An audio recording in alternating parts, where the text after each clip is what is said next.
Hey there, and good morning, Proniacs. Welcome to this edition of Pronoia Mornings. I did the video live focus again so that you can see. It's pretty cool with the background being the black and white.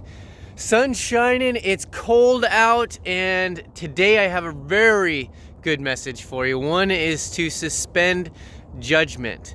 Things aren't as they seem sometimes, and the only thing that gives them what they seem to you is your perception of that event or that thing. A perfect example, I keep hearing this story from Darren Hardy from my meditations a couple nights ago about a farmer in a small town, very popular farmer, and he ended up having his horse run away. And what happened was the villagers came by, and the people of the town, because he was so popular, came by and said, "Hey, I'm sorry for your loss, that horse that you lost, that's unfortunate." And he said, "Perhaps." Well, a couple days later, the horse came back, and it drew 3 wild horses that he was able to train and make his own. Those same people came back the next couple of days and said, "Hey, I see that you have 3 new horses. That's amazing. What great luck." And he said, "Perhaps." And then as his young son, 18 years old, just getting out of high school, was breaking one of these wild horses in, ended up getting bucked off and breaking his leg.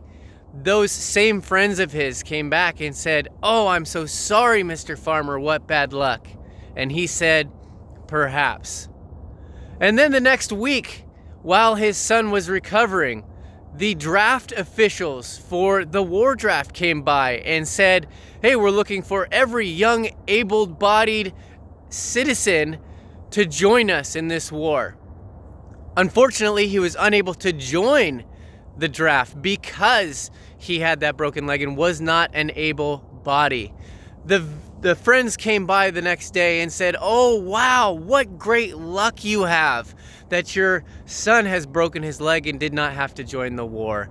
And to that, the farmer said, "Perhaps." So as you can tell from this story, the lesson to be learned is things aren't always as they seem to be. Take the lessons from the different opportunities and events that happen, knowing that they lead up to something greater. And that is the story really of Pronoia, and everything working in your favor during your life, as long as you see it that way. So I hope you have that great mindset and attitude. Take that with you today and be grateful for the things that are happening to you and that you make and attract. Thank you for joining me today. And remember, people don't care how much you know until they know how much you care.